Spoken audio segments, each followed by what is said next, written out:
Hey everyone. So woke up this morning and saw a new little thing on my ChatGPT window, this image thing. So it looks like OpenAI have given us the ability to chat to images already. Like it's only the 5th of October. I thought we'd be waiting a whole lot longer, but looks like everything's happening pretty fast at the moment.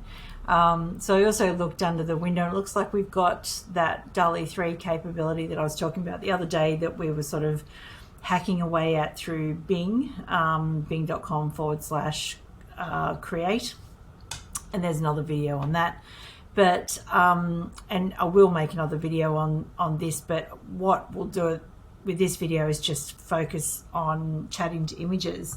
So what I did was I ran around the house and took a few images this morning of things that, we could test out from a real estate point of view. And so the first one being, this is a list of comparables. So just pull that up again, a list of comparables in Broadbeach waters. So what I want to know is how good the image recognition is here, and whether or not ChatGPT can add up and tell me, like anything about comparable sales in this area. So that's number one. Number two is very nice magazine from Harcourt's Coastal. I'm just wondering whether ChatGPT can actually determine length or distance. So what I'm going to ask it is, like how wide is the spine and how many pages in the document, because it may be heading in some sort of a direction where, we can take a photo and get some measurements from it, which would be really cool. This is a kitchen cupboard. It's an unusual style. I've often wondered what the architecture is. Same here with this bathroom. This is the only unrenovated bathroom in the house, so I'm just interested to know what era it comes from and how I might describe this bathroom in a listing description. And then finally, it's morning tea time, so I'm just wondering whether this is a good idea for a snack or not. Just completely irrelevant, but this is something your customers will be doing, and it reminded me of a video which I'll also post below this. Something we looked at in Transform called the disappearing computer, and where some of this convergence might be heading. Anyway, let's crack on. So the first one we're going to look at is, and I believe that we can just, that we can literally drop images onto ChatGPT. So just to test that theory, let's just start with the comparable and drop it on. It looks like GIF, add anything, GIF, JPEG, or PNG. Be great when they add PDF to the mix, I guess. So send a message. What can you tell me about recent sales in Broadbeach waters? Something said, okay, not a good start. Let's regenerate and see.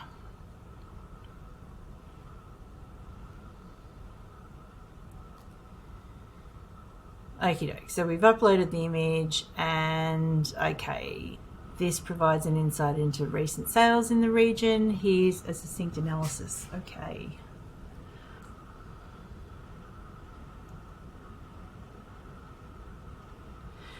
Yeah, various configurations ranging from 3-bedroom to 6-bedroom, because if you even Gold Coasting if you've got less than 3 bedrooms. Houses are all ridiculously big here. Sale price analysis from 1.5 to 2.9 million, and the median is 1.95. Is that correct? 1.5 being the lowest? Yes, I think that is, and the highest being 2.9. Yes, it is. Okay, so it's read that correctly. Trends in sales. The majority of properties sold have 4 bedrooms, which may suggest a trend towards this configuration. Properties with 5 bedrooms or more are at a higher end of the price range. So if you're considering purchasing or selling for buyers, look at the median price and the type of properties to set a realistic budget. For sellers, benchmark your blah, blah, blah, blah, blah. All right, well, I've done some maths on this, and I think that the total sales there is 17.64 million, and you can see there's one undisclosed here, so that means we're left with 9. So by my calculations, the median price there should be 1.96. So let's see.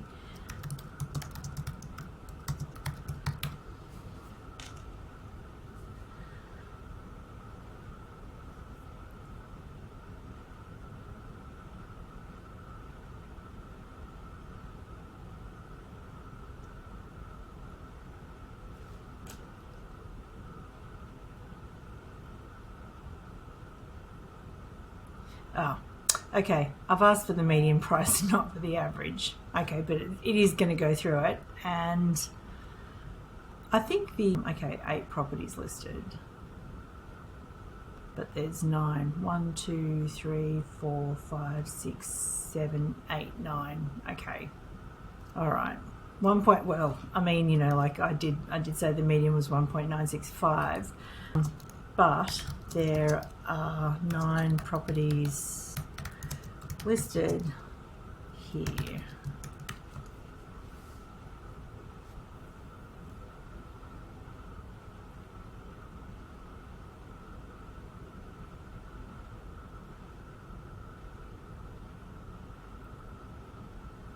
Right, okay. So now we've got them in order first to last. I mean, I guess we could ask for this all back in a table or something like that as well, just in case we wanted to, you know, I don't know. 1.97. Okay. What about the average price? Something's gone wrong. So now what this should do is this should add them all up and divide it by 9, I think, rather than giving me the median.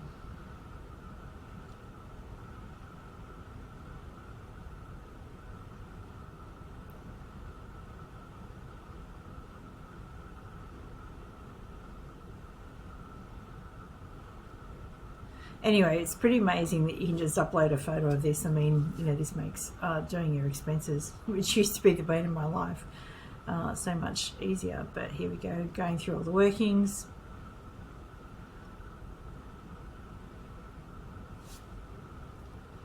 And that's basically what I got, 17,640,000, so the median is 1960. So this is not bad, actually.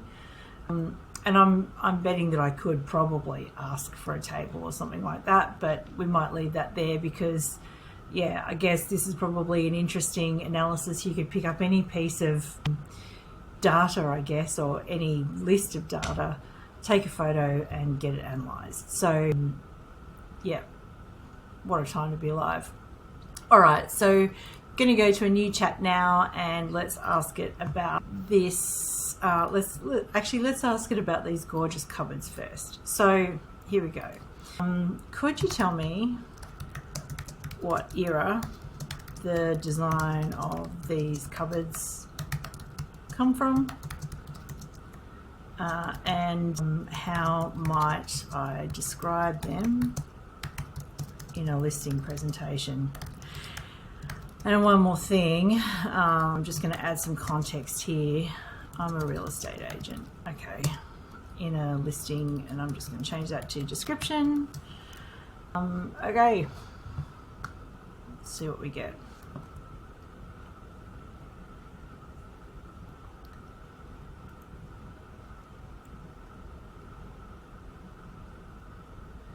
All right, and it's Art Nouveau, okay, which flourished between the late 19th and early 20th century. Interesting. And so I guess, you know, like before I put this into a listing description, I would probably go and fact check that is Art Nouveau style by comparing it with something else on Pinterest or something like that. In a listing description, you might describe them as charming kitchen cabinets showcasing intricate Art Nouveau inspired glass stained panels. These uniquely designed cabinets offer a touch of historical elegance, seamlessly blending with classic design and modern functionality. And I mean, look, I guess if you didn't like that description, you could ask for something else. You know, you could say, give me something else. For now, I think we'll park that one there. That's not a bad little analysis. And let's go to our next photo, which is that bathroom. So let's drop that on and ask some questions. Style is this bathroom? What era do you think it's from? What renovation ideas do you have to update it on a budget?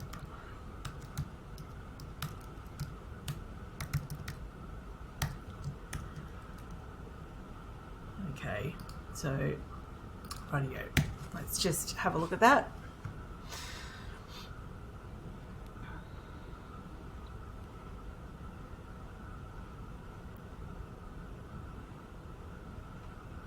All right, the bathroom has several distinctive features. Okay, tile work. Yep. Okay. 1980s to 1900s. So we've gone from the 1800s in the last image to the 1980s in this one. Decorative border. Floral tile border with its specific colour palette and design is reminiscent. Okay. It is. Yep. Paint over the tiles. Consider using a tile paint to refresh their look. Update the fixtures and replace the border with a modern strip. Okay, so you know that's pretty interesting as well. And I think, like, if you're looking at a property and you don't know what you're looking at, then ChatGPT might be a great source to take a few photos, upload, and go, right, what am I looking at here? And you know, it kind of, you know, brings a little bit more value to the conversation as well. It's still going. Interesting.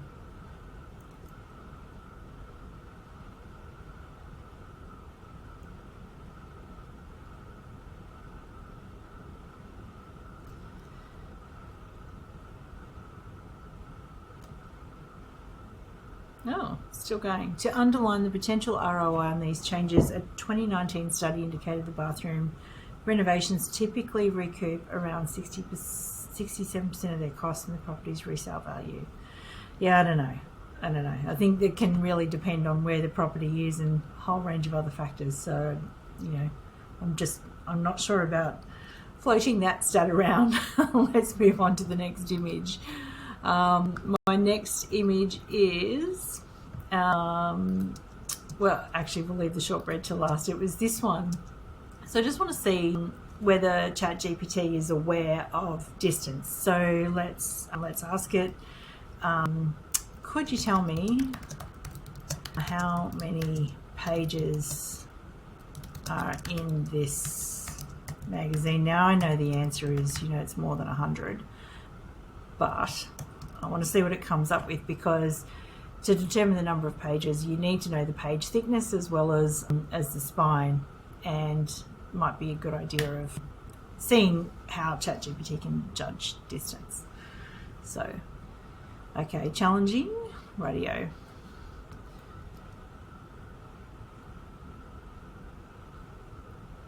Yeah, so this is not terribly useful, but let's just see. In-depth analysis, recommend using this method. Okay, can you tell how wide the spine is and what size the pages are?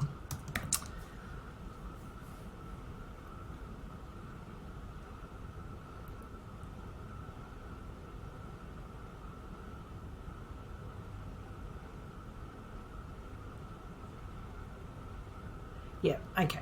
So just to, you know, like this is neat, so it can't measure just yet, but I wouldn't mind betting that is not too far away. So let's motor on to our last image, and the last image was this one of the biscuits. So I'm hungry now, but let's just drop on the front and the back, because you can upload more than one image at once and ask questions about multiple images. So I'm just going to ask it a question. I'm going to say, I'm a vegan, can I eat these? And hopefully what it's going to do is it's going to analyze the ingredients for me. Now, I'm not a vegan, I'm just asking, like, because, you know, it's just one of those questions that generally, you know, things that you don't expect have, you know, gluten or something in them, for instance. You know, they sneak gluten in some other way. So cheese was something that somebody said the other night, if the cheese has got starch in it, it's actually got gluten in it, whereas if it's got tapioca flour, it's not. But I mean, if you were gluten intolerant or if you were a vegan or whatever, it can basically tell you. So contains dairy. So all right, this is saying let's examine the ingredients. Where is the conclusion? From the ingredient list, the product contains butter, which is derived from milk. Additionally, the allergen statement confirms the presence of dairy. Thus, these macadamia shortbreads are not vegan friendly due to the inclusion of dairy ingredients. Okay, all right, so one more question. And this leads into the disappearing computer video, which I'll post below, which I think is amazing. And, you know, we're almost here, although, you know, this computer hasn't disappeared yet. But okay, if, let's say I'm not vegan, are these good for me? So let's try that now.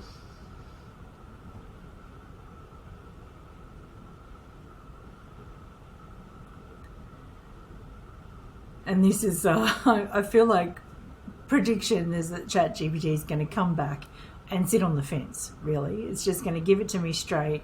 It's not going to give me a bad day by saying don't eat the biscuits, because that's kind of against the whole mood aspect of, you know, ChatGPT is not going to try and make you sad or anything like that.